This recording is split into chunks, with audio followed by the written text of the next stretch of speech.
The Corpus Christi Housing Authority has one mission: provide safe, decent housing for low-income families. Our team spent months investigating whether that mission is being met. This three-part series examines executive compensation, business deals, and property conditions, while residents report living with roaches, broken elevators, and the fear of speaking out. In episode 1, we look at the impact on residents.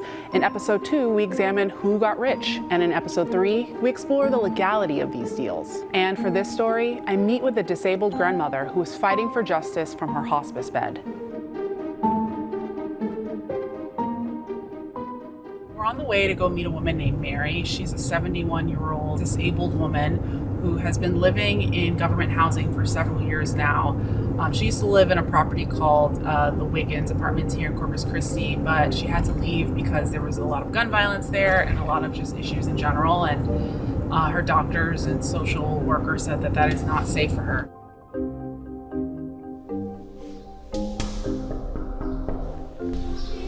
I hope you're having a good day. Look like it's gonna rain. Call me back, all right? You take care. My name is Mary Wartner, and I am a resident at Ruth Mary Apartments. Mary is 71 years old, disabled, and lives alone in a HUD-subsidized building managed by Bluebonnet Properties, a nonprofit under the umbrella of the Corpus Christi Housing Authority. Her building is just one property in a vast system. The Housing Authority oversees thousands of units for the city's most vulnerable residents. At the tone, please record your message. When you have finished recording, hang up. Hello, it's me, Grandma, mija. I'm calling to find... Mija, are you already coming? In 1985, a car accident in Georgia nearly killed her. We turned 3 times, and everybody thought I was already dead because I knocked out. She spent over a year learning to walk again and fighting to support her 3 children. Now, 4 decades later, she's still fighting, and this time against a system meant to help her. We can't go through there. We'll have to go through all these doors. The first thing I noticed was the elevator, that it had a sign saying that it wasn't working, because I would see people, barely walking. And I said, oh my God, they're having the same problems I am. I said, I gotta do something. Mary says building managers told her that it would take about 2 weeks, but it's been almost 2 years since one of the 2 elevators has worked. She's one of dozens of residents who have vocalized concerns about maintenance, safety, and public housing conditions. It starts off with, the roach infestation. There is black mold in my bedroom, there's black mold in one of my closets, and it's not safe. We hear them in the walls, we hear them in the ceiling. My neighbor here has caught so many rats in her house. That's something that they need to get on top of. The Corpus Christi Housing Authority oversees thousands of units meant for the city's most vulnerable residents. My name is Gary Alsop. I'm the CEO of Corpus Christi Housing Authority. I thank you for the opportunity to speak today. I'm hearing from multiple folks comments and rumors that I hope are not true. In April 2025, we received an anonymous tip that said we need to look into the Housing Authority.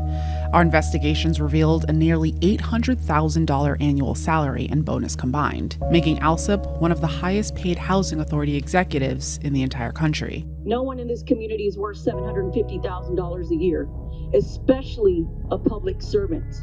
We also uncovered that Alsop doesn't just run the Housing Authority. He's overseen over $350 million in property acquisitions. Do I like it? No. And it sounds like a scam to me, but it's a state statute, whatever he did. And he did it, and there's probably some others that have done it too. What Gary did was to create a controversial plan called the Workforce Housing Program. It was originally designed to create more affordable housing for median income residents. To do this, the Housing Authority purchased land at no cost and then leased it back to the original owners of the apartments, paving the way for those companies to claim 100% property tax exemptions. The problem, though, is that in some cases, the rent they charged under the program was actually higher than the rent already in place. And in the case of the Azure Apartments, investors could benefit nearly $11.4 million over 10 years. The purpose here is not to get rich. This is a new opportunity to provide housing for those folks that need it. It is for new families. It is for those folks that are caught in the middle.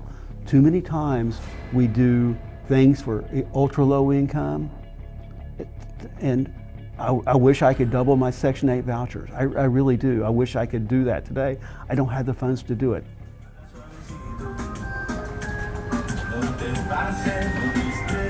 I'm trying to get out. Today, Mary is now in hospice care. Since I moved in, they keep saying they're gonna fix it. And even the people around her, they get on the second elevator, they said they stopped counting already. I'm already tired. Somehow, she still found the strength to organize some of her neighbors. She started a petition advocating for the medical necessity of the main elevator in the building. Oh, finally we made it in here. I know it's kind of dark in here. It don't bother me. Here it is right here. Here's the petition. I only got 18 people, and the rest of them didn't want to sign because they're scared to get kicked out. Oh my God. 18 signatures, a call for basic repairs. While Mary organizes from her hospice bed, the Housing Authority CEO oversees a portfolio that's grown to include $350 million in property acquisitions. Well, I must have safe and affordable housing. I must have that. I want other... Amazon? Is it for me though or for you? Because the last package was for you. I don't know, just put it over there.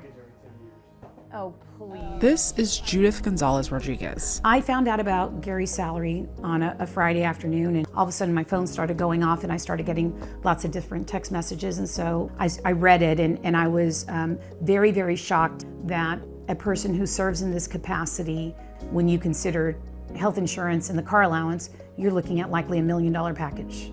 She's a West Oso ISD counselor and new commissioner of Corpus Christi Housing. She's one of 3 new members appointed by the Corpus Christi mayor to improve oversight, transparency, and ethical practices in the Housing Authority. I want it to be part of the process that ensures that our most vulnerable citizens, our children, our elderly, our individuals with disabilities, our veterans, are provided with safe and affordable housing. There should be a process by which they can report these issues. You can come to me. You can come to me without any fear of retaliation and give me your concerns. Her appointment comes at a time when the Housing Authority is under public scrutiny. I am going to be very blunt. The CEO should resign. We need people that care about people that need help. This is unacceptable. The state of Texas and the citizens of Corpus Christi are watching closely. Your real estate transactions sold your tax exemptions and harmed all of your local tax entities in a manner greatly disproportionate to any public benefit received. 3 realities under one system. For residents like Mary, the pain is physical. For advocates like Judy, the mission is moral. But for Gary Alsop, the paycheck keeps coming.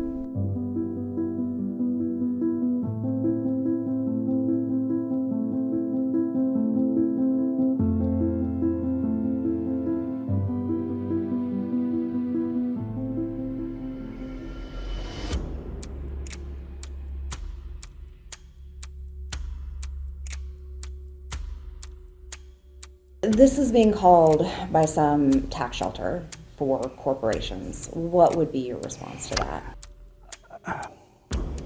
I don't believe that's even anywhere near accurate.